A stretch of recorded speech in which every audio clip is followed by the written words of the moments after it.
જો વિદ્યાર્થી મિત્રો ધોરણ 11 ચેપ્ટર નંબર 6 ઉષ્માગતિશાસ્ત્રમાં છેલ્લે આપણે લેક્ચર નંબર 10માં આપણા પેમ્ફલેટના પ્રશ્ન નંબર 50 થી 53 ભણી ગયા હતા. આજે લેક્ચર નંબર 11માં પ્રશ્ન નંબર 54 થી આગળ વધીએ તો પ્રશ્ન નંબર 54નું વિધાન આ રીતનું છે. પ્રશ્નમાંથી જવાબ શોધતા આપણે શીખવાનો છે, એટલે વિધાન ઉપર હું વધારે ફોકસ કરું છું. વિધાન છે હેસનો ઉષ્મા સંકલનનો નિયમ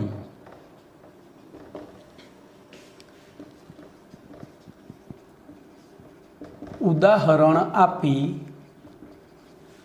સમજાવો. હેસનો ઉષ્મા સંકલનનો નિયમ ઉદાહરણ આપી સમજાવો. તો ધ્યાન રાખજો, હેસ એ વૈજ્ઞાનિકનું નામ છે. ઉષ્મા એટલે ઉર્જા થઈ, સંકલન એટલે સરવાળો થયો. બોલો, અને એનો નિયમ. તો હેસ વૈજ્ઞાનિકનું નામ, ઉષ્મા એટલે ઉર્જાનો એક પ્રકાર થયો, અને સંકલન એટલે સરવાળો. બોલો, ઉર્જાનો સરવાળો ક્યારે થાય? આપણે આટલું વિચારીએ.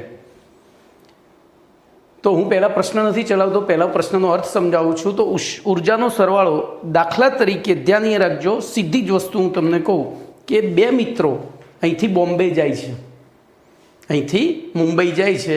એક મિત્ર સીધી જ મુંબઈ, જોજો, એક મિત્ર છે સીધી જ મુંબઈની ટિકિટ લે છે અને સીધો જ મુંબઈ ઉતરે છે. બીજો મિત્ર છે અહીંથી પહેલો નડિયાદ ગયો, નડિયાદ ટ્રેનમાં જ ગયા છે બંને, નડિયાદ ઉતરી ગયો. પછી એ ટ્રેન જવા દીધી, બીજી ટ્રેન આવી, બીજી ટ્રેનમાં એ બરોડા ગયો, ત્યાં ઉતરી ગયો, એને જવા દીધી એ ટ્રેનને. પછી નવી ટ્રેન આવી, બરોડાથી સુરત ગયો, સુરત ઉતરી ગયો, ત્યાં ચા નાસ્તો કર્યો, એ ટ્રેન જવા દીધી, બીજી ટ્રેનમાં ચડ્યો, ત્યાંથી બોમ્બે ગયો. એને પ્રક્રિયા 3 સ્ટેપમાં કરી. બોલો, એને કાપેલું અંતર કેવું થયું? તો પેલો સીધો બોમ્બે ગયો, એને કાપેલું અંતર અને અહીંયા આને કાપેલું અંતર, બંનેનું કાપેલું અંતર એક સરખું થશે. તો એ જ રીતે એ જ નિયમ અહીંયા છે કે જો કોઈ રાસાયણિક પ્રક્રિયા, ધ્યાન રાખજો, આપણે એક ઉદાહરણ લઈએ કે એક 10 કિલોનો પથ્થર, ધ્યાન અહીંયા રાખજો, એક પથ્થર, અહીંયા એની સ્થિતિ ઉર્જા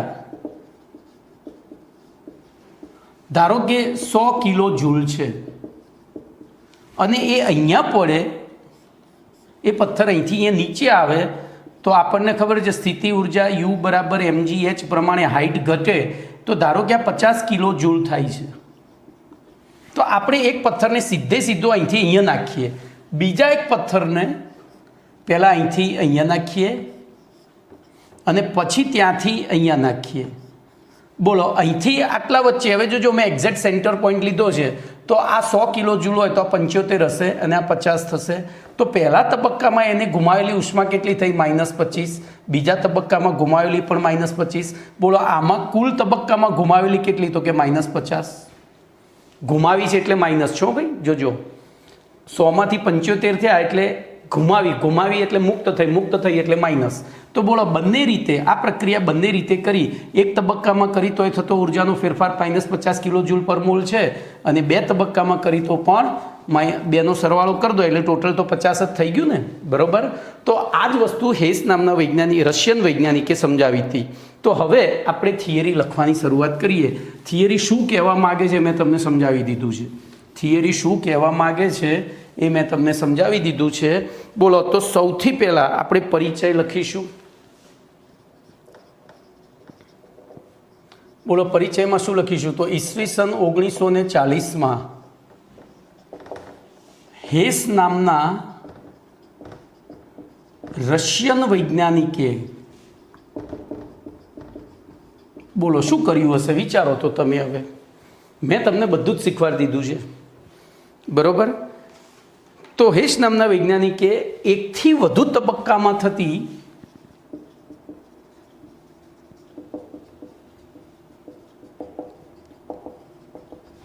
કેટલીક રાસાયણિક પ્રક્રિયાઓનો અભ્યાસ કરી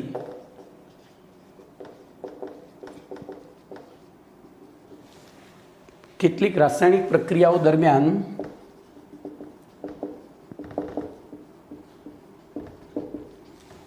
ઉર્જામાં થતા ફેરફારો, બરોબર, દરમિયાન ઉષ્મામાં થતા, ઉર્જા નહીં લખાય, ઉર્જા એ સાર્વત્રિક નામ છે, ઉષ્મામાં થતા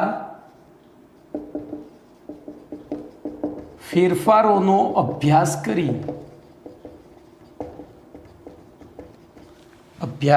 કરી તે ઉપરથી એક નિયમ આપ્યો હતો,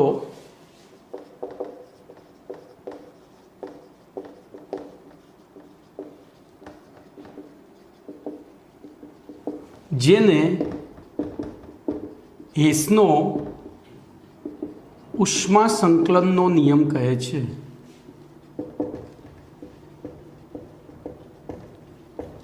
આ નિયમ નીચે પ્રમાણે છે. ચલો પછી નિયમ લખીએ.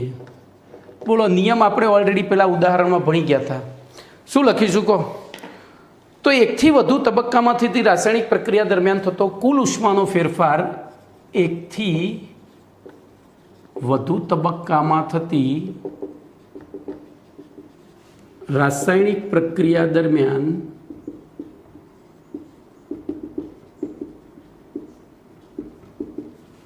થતો ઉષ્માનો કુલ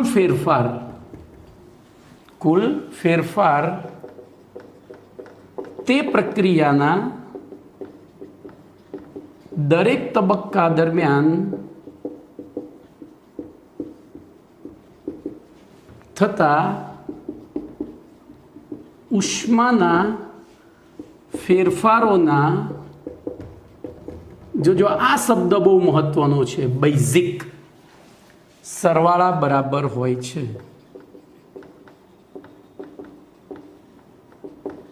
એ બેઝિક શબ્દ ના લખો તો આખું વિધાન ખોટું પડે. કેમ ખોટું પડે હું તમને સમજાવું. ફરીથી આપણે પથ્થરવાળું ઉદાહરણ લઈએ. દાખલા તરીકે અહીંથી અહીંયા પડે છે, સીધો એક જ તબક્કામાં 50 કિલોજૂલ ઉર્જાનો ફેરફાર થાય છે. હવે બીજા પ્રયોગમાં એવું થયું કે પથ્થર પડ્યો તો વચ્ચે કંઈક આવી ગયું, વચ્ચે એક સપાટી આવી, બરાબર. એ સપાટીને અથડાયો એટલે પાછો ઉપર ગયો, બરાબર. અહીંયા દાખલા તરીકે ટેબલ હતું, ટેબલ ઉપર આપણે લકોટી નાખી આ ખૂણા ઉપર, તો લકોટી અહીંયા પડી, એને અથડાઈને પાછી ઉપર ગઈ અને પછી એ અહીંયા નીચે જમીન સપાટી ઉપર પડી, બરાબર. ધ્યાન રાખજો. તો અહીંયા ધારો કે આપણે 1 2 3 4 ને 5 જ છે. બોલો અહીંયા તફાવત કેટલાનો થયો? -20નો. બોલો અહીંયા કેટલા થયા? તો +10 થયા, કારણ કે પાછી ઉપર ગઈ. અને અહીંયા કેટલો થયો? તો 1 2 3 4 એટલે કે -40નો. ચલો આપણે આ ત્રણેયનો સરવાળો કરીએ, આ બધાનો સરવાળો કરીએ તો -20 + 10 -40. બોલો ટોટલ કેટલા થયા? -50 થયા. તો અહીંયા પણ ઉપરથી નીચે આવતું હતું એટલે મારી લખવાની ભૂલ છે. બોલો -50. તો આ બેઝિક શબ્દ શું સમજાવે છે? એના ચિહ્નો સાથે. બેઝિક એટલે એના ચિહ્નો સાથે, ચિહ્ન ભૂલ્યા વગર સરવાળો કરવાનો છે. બોલો કમ્પ્લીટ ઉદાહરણ મગજમાં ઉતરી ગયું. તો અહીંયા થિયરી પૂરી થઈ, એટલે નિયમ પૂરો થયો. હવે એની સમજૂતી આપવાની છે. તો સમજૂતીમાં ધ્યાન રાખજો. બોલો સમજૂતી શેના આધારે આપશો તમે? આ આપણે જે હાલ ઉદાહરણ દોર્યું હતું, અહીંયા જે મેં લખ્યું હતું, એ કેમ એવું થયું?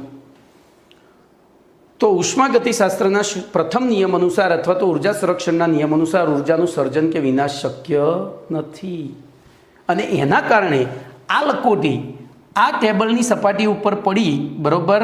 એટલે એને ત્યાં આઘાત મળ્યો, અહીંથી આટલે પડી એટલે -10 કિલોજૂલ કરી આઘાત મળ્યો, એટલે કૂદીને પાછી આમ ત્રાસમાં ઉપર ગઈ, એટલે પાછી અહીંયા +10 થયો. અને પછી પાછી નીચે આવી તો અહીંયા પાછો -30 થયો. જો આ લકોટી સીધી અહીંથી અહીંયા પડી હોત તો બોલો તફાવત કેટલો થયો હોત? -40નો. અહીંયા કેટલો થયો? તો -10. સોરી, મારી ભૂલ થઈ છે, અહીંયા -20 આવશે.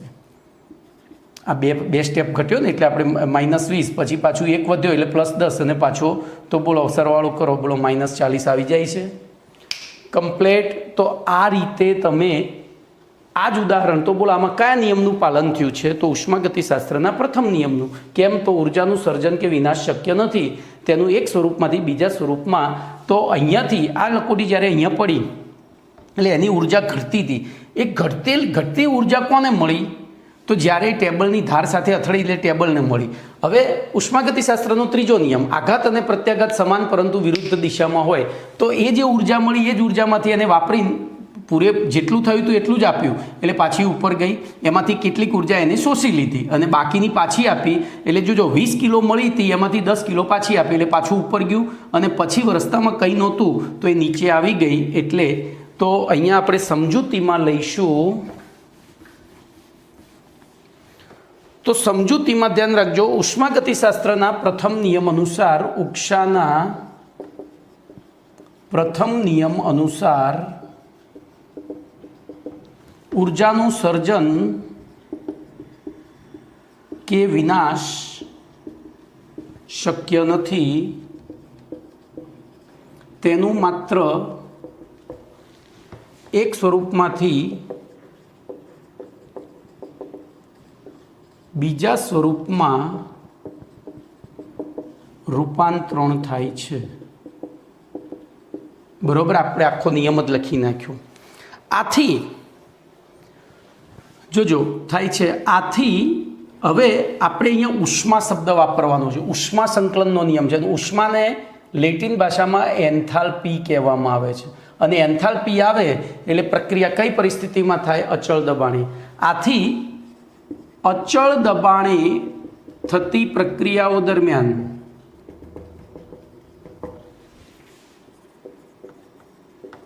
બોલો પ્રણાલી દ્વારા અથવા તો પ્રક્રમ દરમિયાન થતા ઉષ્માના ફેરફાર અથવા તો એન્થાલ્પી ફેરફાર, અહીંયા આપણે પહેલી જ લખીએ, પ્રણાલી દ્વારા શોષાતી કે મુક્ત થતી ઉષ્મા ક્યુપી બરાબર ડેલ્ટા એચ હોય છે. બોલો આટલું તો લખીએ, ક્યુપી બરાબર ડેલ્ટા એચ હોય છે. હવે વળી બોલો એન્થાલ્પી નિયત તાપમાને અને દબાણે એટલે કે પ્રમાણિત અવસ્થામાં અથવા તો નિયત તાપમાને અને દબાણે, વળી નિયત તાપમાને અને દબાણે કોઈ પણ પદાર્થની એન્થાલ્પીનું મૂલ્ય અચળ હોય છે. એન્થાલ્પીનું મૂલ્ય અચળ હોય છે. બોલો આથી રાસાયણિક પ્રક્રિયા એકથી વધુ તબક્કામાં થતી હોય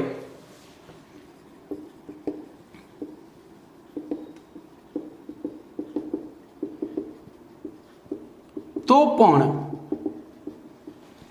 તે સમગ્ર પ્રક્રિયા દરમિયાન થતો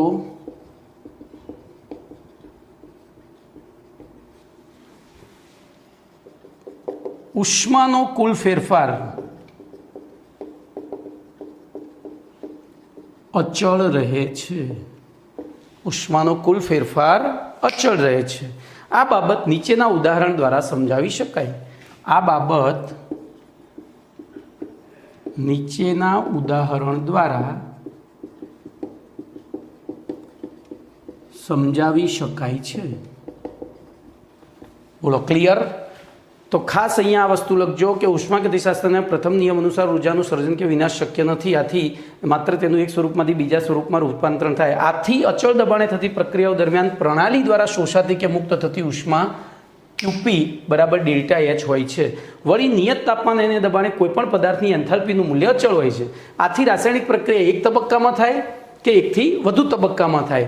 જો એની અંતિમ અવસ્થાઓ સરખી હોય, નિપજોની અને પ્રારંભિક અવસ્થાઓ પ્રક્રિયકોની સમાન હોય તો આપણને તે પ્રક્રિયા દરમિયાન થતો કુલ ઉર્જાનો ફેરફાર કેવો રહે છે? અચળ. આ બાબત નીચેના ઉદાહરણ દ્વારા સમજાવી શકાય. તો હવે આપણે ઉદાહરણ લખીશું.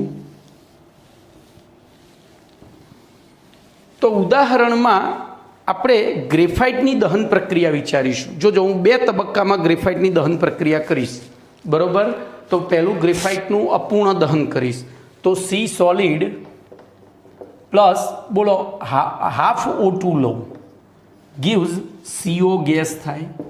આ સોલિડ, આ ગેસ, અને આ પ્રક્રિયા દરમિયાન થતો એન્થાલ્પી ફેરફાર હું ડેલ્ટા IH1 એને ડેલ્ટા H1 આપીશ. એને શું આપીશ? IH1 નહીં, H1. અને એનું મૂલ્ય આપણે યાદ રાખવું પડશે.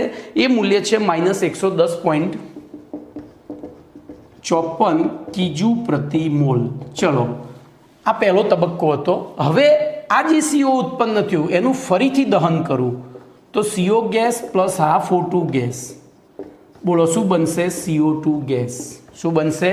CO2 gas. અને એ પ્રક્રિયા દરમિયાન થતો એન્થાલ્પી ફેરફાર ડેલ્ટા H2 બરાબર -282.96 કિલો જૂલ પર મોલ છે.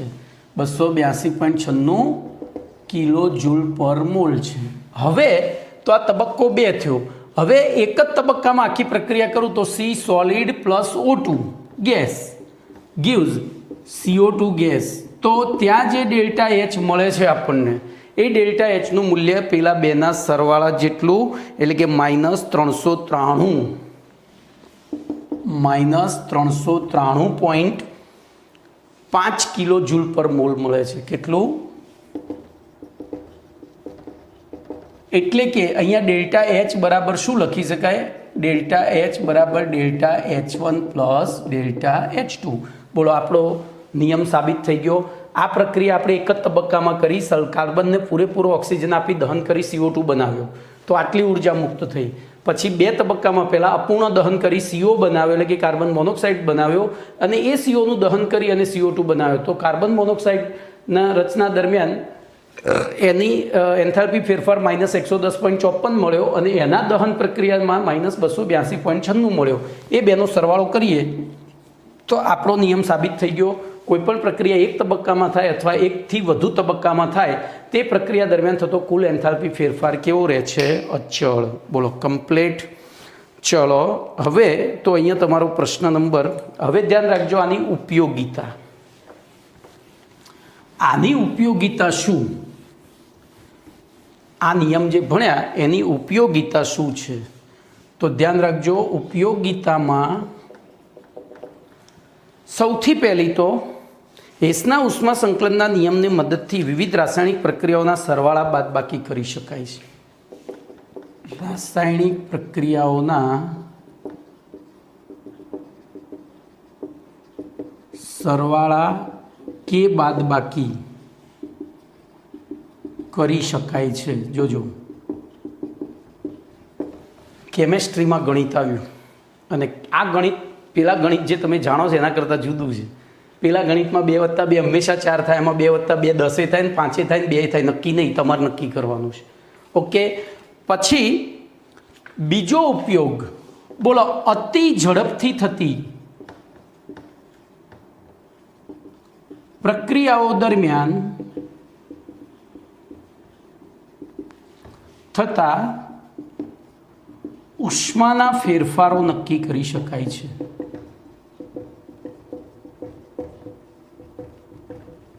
કેવી રીતે? હું તમને ઉદાહરણ આપીને સમજાવું. ધ્યાન રાખજો, આપણી પાસે 2 સપાટી છે, બરોબર? આ 3 સપાટી છે. બોલો આ પ્રક્રિયા, અહીંથી બોલ પડવાની પ્રક્રિયા એક માઇક્રોસેકન્ડમાં થઈ જશે. અહીંથી બોલ પડવાની પ્રક્રિયા એક માઇક્રોસેકન્ડમાં થઈ જશે અને આપણે એ પ્રક્રિયા દરમિયાન થતો ઉષ્માનો ફેરફાર નક્કી કરવો મુશ્કેલ પડશે.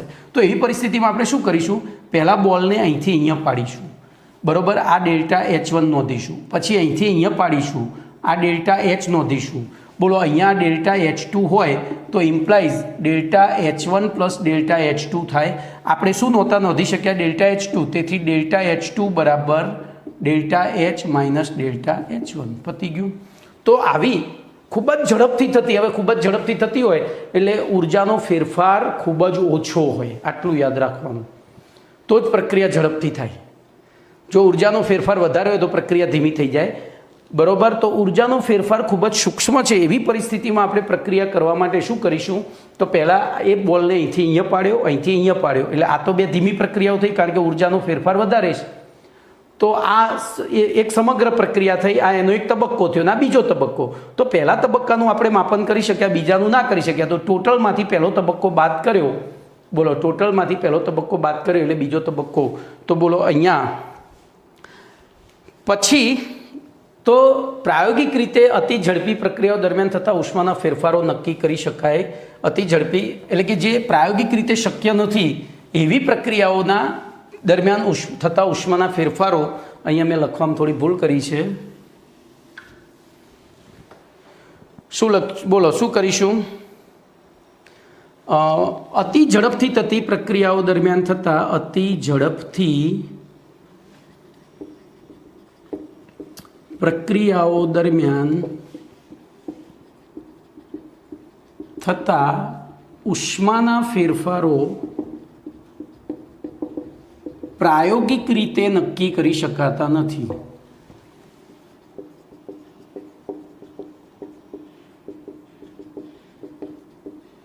બરોબર. આવા ફેરફારો હેસના ઉષ્મા સંકલનનો નિયમ હેસના ઉષ્મા સંકલનના નિયમનો ઉપયોગ કરી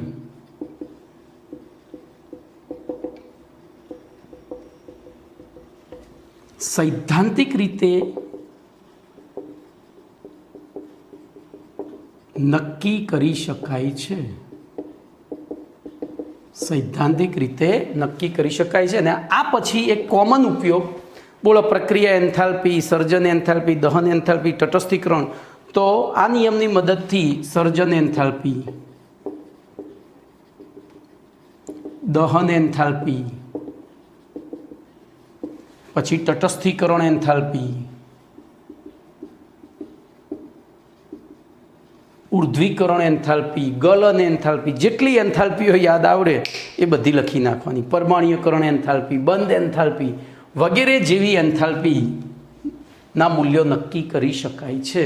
તો અહીંયા તમારો પ્રશ્ન નંબર 54 જે 4 કે 5 માર્ક્સમાં પૂછાય એ પૂરો થઈ ગયો. બરાબર. ચલો એના પછી પ્રશ્ન નંબર 55ની વાત કરીશું. ભાઈ કેમેસ્ટ્રી બિલકુલ સહેલું છે, હું તમને એટલું કહીશ. તમે ઇન્ટરેસ્ટ લેશો તો બહુ જ મજા આવશે, નહીતર માથું ચડશે. બરાબર. હવે આપણને એક દાખલો આપ્યો છે, દાખલા નંબર N11. બરાબર. ધ્યાન એ રાખજો. અહીંયા 2 પ્રક્રિયાઓ આપી છે, આપણને 3 પ્રક્રિયાઓ આપી છે. CH3OH liquid plus 1.5 O2 gas gives CO2 gas plus 2H2O liquid. બોલો આના માટે ડેલ્ટા RH0 બરાબર આપ્યા છે -726 કિલો જૂલ પર મોલ. એવી રીતે બીજી પ્રક્રિયા આપી છે C graphite plus O2 gas gives CO gas અને એના માટે ડેલ્ટા RH, હું આને 1 આપીશ, આને 2 આપીશ નંબર. બરાબર. ચલો એક કામ કરો, હાલ નથી આપવા, આપણે પ્રક્રિયા પહેલાં જ રકમ જ લખીએ છીએ પછી આપીએ. બોલો -393 કિલો જૂલ પર મોલ છે. ત્રીજી પ્રક્રિયા આપી છે H2 gas plus 0.5 O2 gas gives H2O liquid અને એના માટે ડેલ્ટા RH0 આપી છે -286 કિલો જૂલ પર મોલ. તો પ્રશ્ન છે CH3OH લિક્વિડની પ્રમાણિત સર્જન એન્થાલ્પી શોધો. આવો પ્રશ્ન છે. તો ધ્યાન રાખજો, તમારો જવાબ અહીંયા છે. તો સૌથી પહેલાં મારે શું કરવું પડે ખબર છે? અહીંયા 3 પ્રક્રિયાઓ છે. બરાબર. તો એ 3 પ્રક્રિયાઓમાં 3 લાઈનો છોડી 1, 2 અને 3 લાઈન છોડીને ચોથી લાઈનમાં મારે CH3OHની સર્જન પ્રક્રિયા લખવી પડે. શું લખવું પડે? જોજો, હું દાખલો ટૂંકો કરું એટલે તમારે એ રીતે કરવાનું. તો અહીંયા આપણે ચલો પહેલાં લાંબી રીતે જ ગણીએ. તો સૌ પ્રથમ CH3OH લિક્વિડની સર્જન પ્રક્રિયા લખતા. બોલો સર્જન, હવે મેં તમને કહ્યું હતું કે સર્જન હંમેશા શેમાંથી થાય? શૂન્યમાંથી. સર્જન હંમેશા શૂન્ય. બોલો CH3OH ના શૂન્ય શું છે? તો કાર્બન, હાઇડ્રોજન ને ઓક્સિજન. તો સી ગ્રેફાઇટ. આપણને બોલો સર્જન પ્રક્રિયાની વ્યાખ્યા ભણી ગયા છીએ. પ્રમાણિત અવસ્થા ધરાવતું એક મોલ સંયોજન તેમાં રહેલા તત્વોની પ્રમાણિત અવસ્થાની પ્રત્યક્ષ પ્રક્રિયા દ્વારા બનતું હોય તો બોલો કાર્બન, હાઇડ્રોજન અને ઓક્સિજન 3 તત્વો છે, એમાં કાર્બનની પ્રમાણિત અવસ્થા ગ્રેફાઇટ છે, વત્તા પછી H2 લઈએ તો એની ગેસ છે અને O2 લઈએ તો એની પણ ગેસ છે. હવે આને બેલેન્સ કરીએ, બોલો અહીંયા 2H2 અને હાફ O2 કરવા પડે તો નિપજ તરીકે આપણને CH3OH લિક્વિડ મળે. તો આને ડેલ્ટા FH0 CH3OH કહેવાય. આ રીતે થાય તો આ પ્રક્રિયા, હવે આ પ્રક્રિયાની આપણે એન્થાલ્પી શોધવી છે, બરાબર કેટલા છે. તો આપેલી 3 પ્રક્રિયાઓને એવી રીતે ગોઠવો કે એમનો સરવાળો આ થાય. ધ્યાનથી જોજો, આપેલી આ પ્રક્રિયા માટે ડેલ્ટા FH0, FH એટલે ફોર્મેશન એટલે સર્જન શોધવી છે. તો આપેલી 3 પ્રક્રિયાઓને એવી રીતે ગોઠવો કે જેથી કરીને એનો સરવાળો આવો થાય. તો જોજો, આમાં જે પ્રક્રિયક બાજુ છે એ પ્રક્રિયક બાજુ લખવાનું અને આમાં નિપજ છે એ આમાંથી નિપજ બાજુ લખવાનું. તો બોલો અહીંયા નિપજ છે તો પહેલી પ્રક્રિયાને આપણે ઊંધી કરીને લખવી પડશે. જોજો અહીંયા આથી બધું સમજાવીને લખું છું. બોલો પ્રક્રિયા 1ને પ્રતિગામી દિશામાં, ચલો પછી પ્રક્રિયા 2 વિચારો તો કઈ દિશામાં લખીશું. તો એમાં ગ્રેફાઇટ આપણે ડાબી બાજુ જ જોઈએ છે તો છે, પછી આ ડાબી બાજુ જ જોઈએ તો છે અને O2 પણ છે. તો પ્રક્રિયા 2 અને 3ને પુરોગામી દિશામાં લખીશું. લખવી પછી જે કરવાનું છે પછી પહેલાં લખીએ તો ખરા, લખતા. બોલો તો આને પ્રતિગામી દિશામાં લખીએ એટલે બોલો ઊંધી લખવાની. તો CO2 gas plus H2O liquid gives CH3OH liquid વત્તા 1.5 O2 ગેસ. બોલો આના માટે હવે ડેલ્ટા RH1 હવે લખવાનું.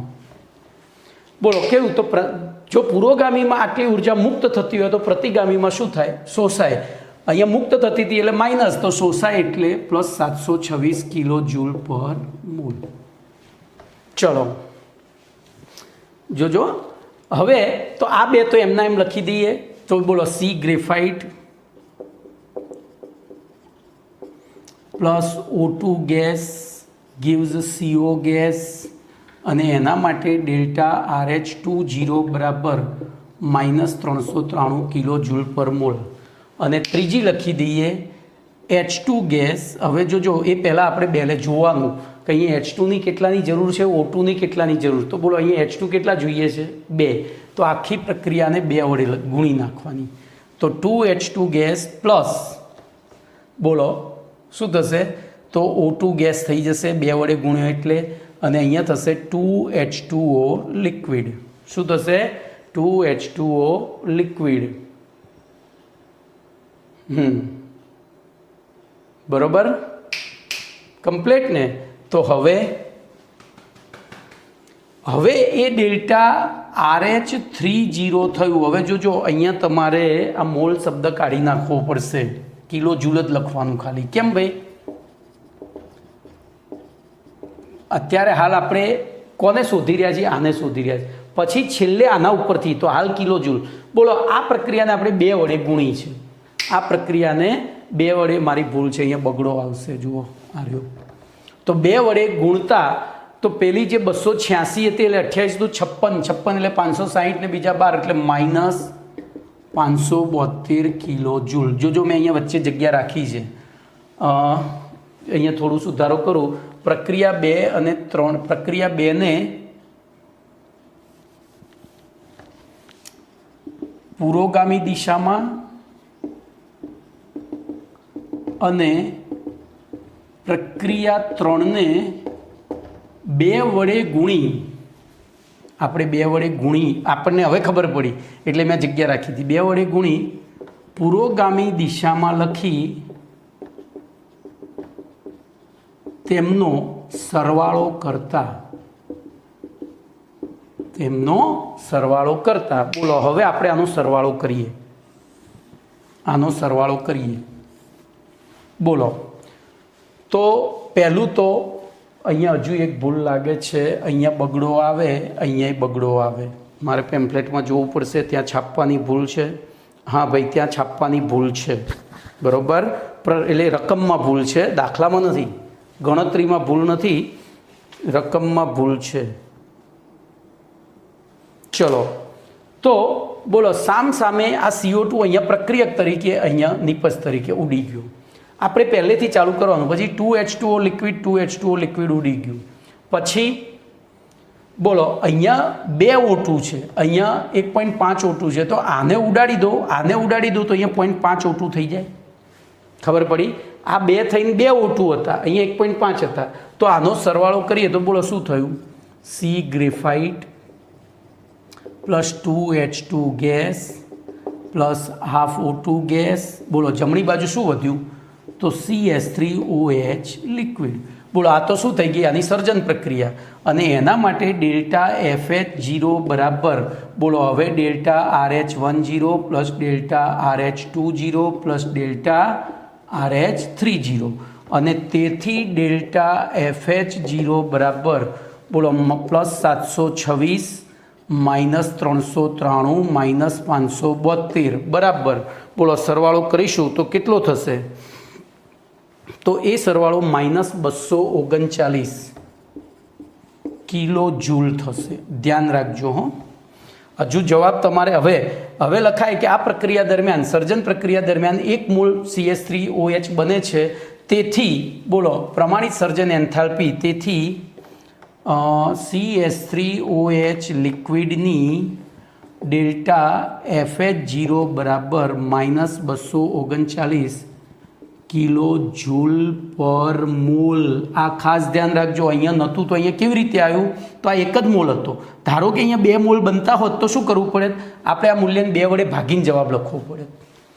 3 મોલ બનતા હોત તો 3 વડે ભાગીને જવાબ લખવો પડે. પણ આપણે અહીંયા એક જ મોલ, એ રીતે જ પ્રક્રિયા સેટ કરી છે કે આપણને સીધો તો ડેલ્ટા કિલો જૂલ પર મોલ થાય છે. આન્સર. હવે તમે જોજો, તમને પેમ્પલેટમાં લખેલો દાખલો આના કરતાં લાંબો લાગશે. એ તો હું તમને દર વખતે કહું જ છું, બરાબર. કારણ કે એમાં મેં બધું જે હું બોલ્યો છું બધું લખ્યું છે. તમારે આટલું જ લખવાનું છે. તમારે આટલું જ લખીને જવાબ આપી દેવાનો છે. આ વચ્ચેનું ખાસ લખજો, ભૂલતા નહીં.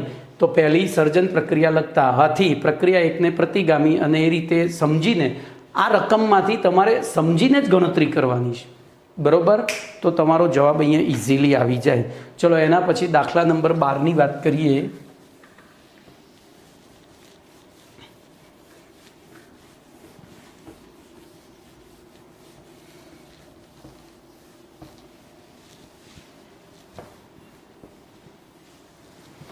ચલો, દાખલા નંબર 12ની રકમ આ રીતની છે. જોજો, આ દાખલો મસ્ત છે. અચળ દબાણે પાણીની ઉષ્માધારિતા. બોલો, P બરાબર અચળ પાણીની ઉષ્માધારિતા. તો આપણે શું લખાય? બોલો, P અચળ દબાણે પાણીની ઉષ્માધારિતા. પહેલાં હું તમને બાયફર્ગેશન સમજાવું, પછી એ ભૂસીને કદાચ જરૂર પડશે તો એને ભૂસીને ફરીથી બાયફર્ગેશન. તો અચળ દબાણે પાણીની ઉષ્માધારિતા, બોલો એને CP લખાય. CpH2O એમ લખાય, કૌંસમાં H2O બરાબર. બોલો શું થશે? તો 75.3 જૂલ પ્રતિ કેમો. ચલો, અને અચળ દબાણે બરફની ઉષ્માધારિતા. બોલો CP. હવે અહીંયા ગુજરાતીમાં લખવું પડશે, આપણને ખબર નથી, કારણ કે H2O બરફ ને પાણી બેનું, તો પાણી અને અહીંયા બરફ. બોલો, એ છે 36.8 જૂલ પ્રતિ કેમો. તો 0°C તાપમાને બરફની ગલન એન્થાલ્પી, પછી 0°C તાપમાને બરફની ગલન એન્થાલ્પી. બોલો, એને સંજ્ઞામાં ડેલ્ટા ફ્યુઝન, આખું F નહીં લખવાનું, FUS, ગલન એટલે ફ્યુઝન, H અહીંયા લખવાનું બરફ બરાબર. બોલો કેટલી આપી છે?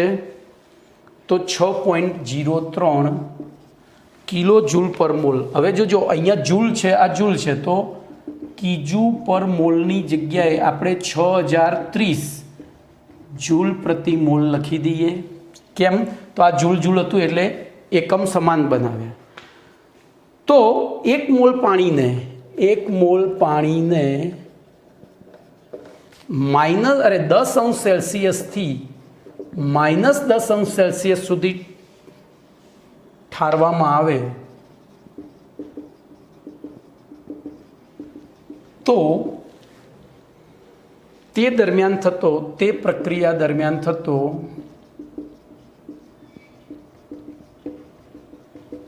ઉષ્માનો અથવા તો એન્થાલ્પી ફેરફાર કિલો જૂલ પર મોલ એકમમાં શોધો. કિજુ પર મોલ એકમમાં શોધો. જો હવે હું તમને બાયફર્ગેશનમાં થોડો સુધારો કરવાનું કહીશ. એટલે કેમ આવું કર્યું ખબર છે? હંમેશા પહેલાં એક વખત પ્રશ્નને આખો વાંચી જવાનો, પછી બાયફર્ગેશન કરવાનું. જોજો મેં અહીંયા જૂલનું તમને કિલો જૂલ કરાવ્યું, કિલો જૂલનું જૂલ કરાવ્યું, પણ આપણે ફાઇનલ આન્સર શેમાં જોઈએ છે? કિલો જૂલમાં. એટલે આ રહેવા દઈ, આને એમને કાઢી નાખીએ, આને શેમાં ફેરવી દઈએ તો 0.0753 કિજુ પ્રતિ કેમો કરી દઈએ. એવી રીતે આને પણ 0.0368 કિજુ પ્રતિ કેમો કરી દઈએ. ખબર પડી? 1000 વડે ભાગીએ એટલે જૂલના શું થઈ જાય? Kilo joule. બોલો કમ્પ્લીટ. હવે બોલો અહીંયા આપણે શું કરીશું? તો અહીંયા સૌથી પહેલાં તો પ્રક્રિયા લખીશું. 10°C થી -10°C થતો. તો જો પહેલું H2O. બોલો 10°C લઉં ત્યારે H2O શું હોય? લિક્વિડ. એમાંથી હું એને સીધું ક્યાં લઈ જઉં છું? H2O -10°C. બરોબર. એટલે ત્યાં શું થઈ જાય? બરફ. પણ બરફ ત્યાં નથી થતો, એ પહેલાં થઈ જાય છે. તો અહીંયા આપણે ધ્યાનમાં લેવું પડે, જ્યારે બરફમાં રૂપાંતરિત થાય છે એ તાપમાન, અને ત્યાં લખવું પડે H2O સોલિડ. પહેલું તો લખવું જ પડે. એટલે કે એનો મતલબ આ પ્રક્રિયા 2 તબક્કામાં થઈ. કયા 2 તબક્કામાં થઈ? બરોબર. બોલો આના માટે ΔH1 શોધીએ, આના માટે ΔH2 શોધીએ, તો આખી પ્રક્રિયા માટે ΔH બરાબર ΔH1 પ્લસ ΔH2 થાય. તો આપણે પહેલાં ΔH1 અને H2 શોધી કાઢીશું. હવે ધ્યાન અહીંયા બોલો, અચળ દબાણે પાણીની ઉષ્માધારિતા આટલી છે.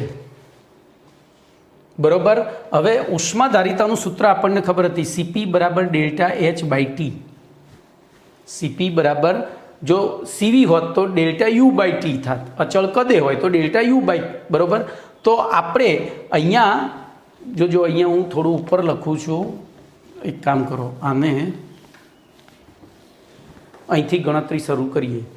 બોલો CP બરાબર ΔH/ΔT. ભણી ગયા ને આગળ? ઇમ્પ્લાઇઝ બોલો ΔH બરાબર CP × ΔT થાય. બરાબર. હવે અહીંયા 1 મિનિટ હો, મારે 1 મોલ પાણી છે, આ ખાસ ધ્યાન રાખજો. આ દાખલામાં આખું મૂલ્ય બદલી નાખે. તો આપણે પહેલું આનું, તો બોલો આપણે હવે પ્રક્રિયા લખીએ. તો પાણીને 10°C થી 0°C તાપમાને લઈ જતા. બરોબર. ભાઈ એક કામ કરો ને, પહેલાં પેલું જ બરોબર હતું, પહેલાં સમજૂતી લખવી પડે પછી. તો આપણે અહીંયા લખીએ H2O લિક્વિડ 10°C, ત્યાંથી આપણે ગયા H2O સોલિડ 0°C, અને ત્યાંથી ગયા H2O સોલિડ -10°C, અને આના માટે ΔH બરાબર ΔH1 પ્લસ ΔH2. આ ΔH1, આ ΔH2. તો હવે લખીએ. હવે CP બરાબર ΔH/ΔT છે. ઇમ્પ્લાઇઝ બોલો ΔH બરાબર શું થાય? તો CP × ΔT થાય છે. આથી બોલો પ્રથમ તબક્કા માટે, આ પ્રથમ તબક્કો કહેવાય, આને તબક્કો 1 કહીશું, આને તબક્કો 2 કહીશું. બોલો પ્રથમ તબક્કા માટે બોલો ડેલ્ટા H1 હવે પ્રથમ તબક્કામાં બોલો પાણીમાંથી તો પાણીની ઉષ્માધારિતા છે આટલી, બરોબર, અને તાપમાનમાં આપણે કેટલો ફેરફાર કર્યો તો ફેરફાર અહીંયા ફેરફાર છે એટલે સેલ્સિયસમાં લો કે કેલ્વિનમાં લો કોઈ ફરક પડે નહીં, તો 0.0753 ગુણ્યા બોલો કેટલું લઈશું, તો આ તાપમાન વધ્યું છે કે ઘટ્યું છે, બોલો આ તાપમાન વધ્યું છે કે ઘટ્યું છે, તો તાપમાન ઘટ્યું છે. ઘટ્યું છે એનો મતલબ પ્રણાલીએ ઉષ્મા ગુમાવી છે, આનું ઉષ્મા સ્તર ઊંચું હોય એટલે આપણે અહીંયા ડેલ્ટા ટીમાં માઇનસ જો 10થી 0 એટલે -10 લખવું પડે, બરાબર, બોલો 10 વડે ગુણ્યું એટલે 0.753 કિલો જૂલ. હવે એમાં કેલ્વિન ઉડી ગયા એટલે પ્રતિ મોલ થઈ ગયો, આને હું A1 કહું. એવી રીતે બોલો બીજા તબક્કામાં બોલો ડેલ્ટા H2 બરાબર, તો ત્યાં બરફ થઈ ગયો છે. હવે બરફની સીપીનું મૂલ્ય ધ્યાનમાં લેવું પડશે, તો ત્યાં સીપી ઇન્ટુ ડેલ્ટા ટી પ્રમાણે સીપી આપણો છે 0.036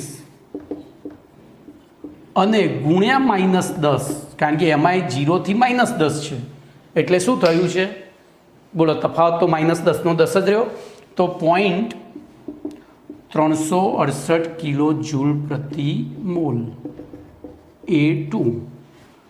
અને તેથી ડેલ્ટા H બરાબર હવે delta H1 plus delta H2, તો અહીંયા ચિહ્ન માઇનસ આવશે, ભાઈ મારી ભૂલ છે, આ માઇનસ આવ્યું ને, તો -0.753 -0.368 બરાબર, બોલો કરીએ સરવાળો, તો 0.753 પ્લસ 0.368 બરાબર -1.121 કિલો જૂલ પ્રતિ મોલ.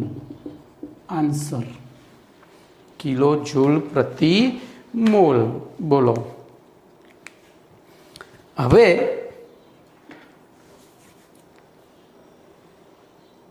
એક મિનિટ, મારી ક્યાં આપણે શું કરવાનું હતું,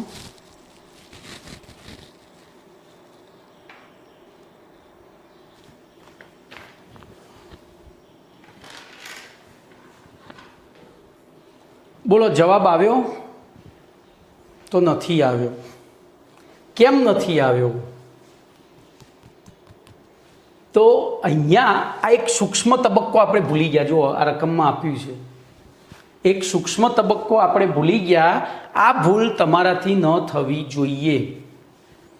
જ્યારે આ દાખલો પૂછાયો છે લોકોએ આ જ રીતે સીધું જ વિચારે કે સાહેબ લિક્વિડમાંથી સોલિડ ને સોલિડમાંથી પછી, પણ અહીંયા એક બીજી પ્રક્રિયા થાય છે અને એ છે એની ગલન એન્થાલ્પી. ગલન એન્થાલ્પી ઉપરથી તો ધ્યાન રાખજો, આખો દાખલો આપણે ફરીથી આ જે પ્રક્રિયા છે ને મેં જે 3 સ્ટેપ કરી છે, દાખલો ખોટો નથી પણ અધૂરો છે એટલે આપણો જવાબ ના આવ્યો. આપણે જે 3 સ્ટેપ દર્શાવ્યા એની જગ્યાએ એના 4 સ્ટેપ થાય. બોલો કેમ 4 સ્ટેપ થાય, તો આપણે ત્રિબિંદુ તાપમાન ભણી ગયા છીએ. પાણીનું ત્રિબિંદુ તાપમાન કયું છે, 0.00, તો 0 અને 0 સેલ્સિયસ તાપમાને પાણી અને બરફ બંને એક સાથે અસ્તિત્વ ધરાવતા હોય, આપણે અહીંયા સીધો બરફ જ લખી દીધો હતો. તો આ પ્રક્રિયા 4 સ્ટેપમાં લખવી પડે. જો પહેલું H2O લિક્વિડ અને ત્યાં લખીએ 10° સેલ્સિયસ, એમાંથી બને H2O લિક્વિડ અને 0° સેલ્સિયસ. જોજો એમાંથી બને H2O સોલિડ અને 0° સેલ્સિયસ, અને એમાંથી પછી H2O સોલિડ -10° સેલ્સિયસ. આપણે આ વચ્ચેનો તબક્કો રહી ગયો. કેમ, તો 0° સેલ્સિયસ તાપમાને પાણી અને બરફ બંને અસ્તિત્વ ધરાવતા હોય છે. જો તાપમાન તમે 0° સેલ્સિયસ રાખો તો આના પછીના પાઠમાં ભણશો. આટલી તમારી અહીંયા આપણી ભૂલ એટલે થાય કે હજુ આપણે 7મો પાઠ ભણ્યા નથી. 7મા પાઠમાં આવશે તો ત્યાં પાણી અને બરફ વચ્ચે ગતિશીલ સંતુલન સ્થપાયેલું હોય. આપણે ભણી ગયા નિરાલી પ્રણાલીમાં.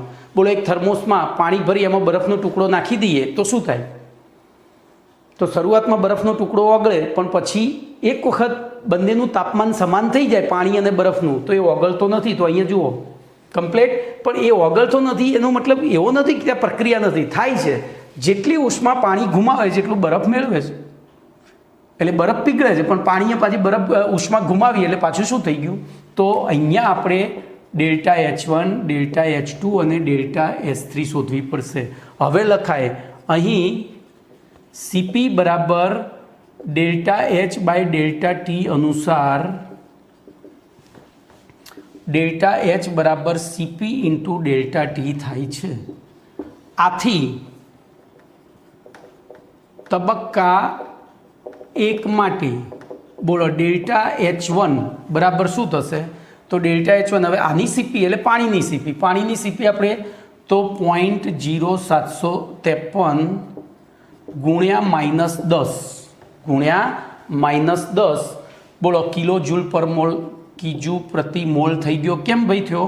અહીંયા મને આખું લખવા દે, તમારી ભૂલ સહેજ પણ ના થવી જોઈએ. તો આપણે પહેલાં વેલ્યુ જ લખીએ 0.0753 કિલો જૂલ પ્રતિ કેલ્વિન મોલ ગુણ્યા -10 કેલ્વિન. આ કેલ્વિન ઉડી ગયા એટલે જવાબ તમારો આવ્યો 0.753 પણ માઇનસ. કેમ? આ માઇનસ છે તો -0.753 કિલો જૂલ પ્રતિ મોલ. આને કહીશું A1. ચલો એવી રીતે હવે તબક્કા 2માં શેના આધારે શોધીશું? તો બોલો અહીંયા શું થઈ રહ્યું છે? આ શું થઈ રહ્યું છે? લિક્વિડમાંથી ઘનીભવન થઈ રહ્યું છે, બરફ.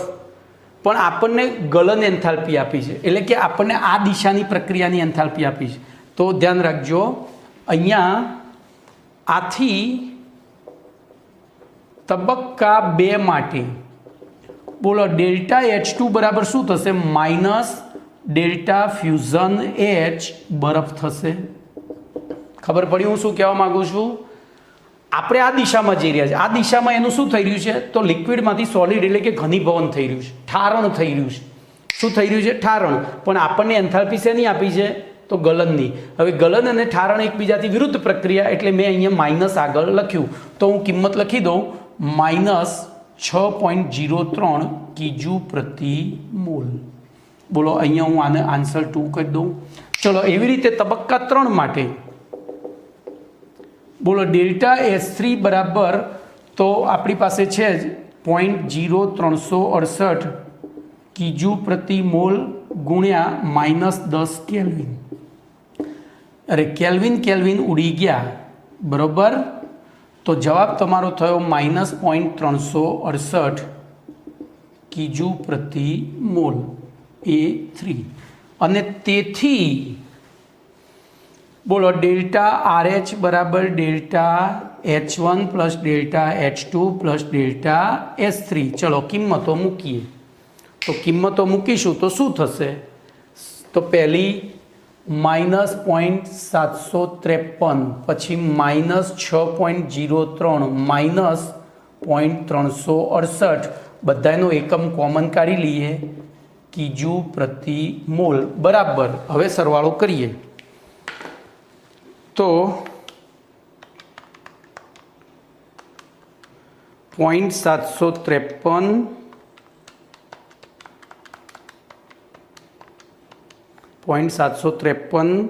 વત્તા 6.03 વત્તા 0.368 બરાબર 7.151 જવાબ આવ્યો.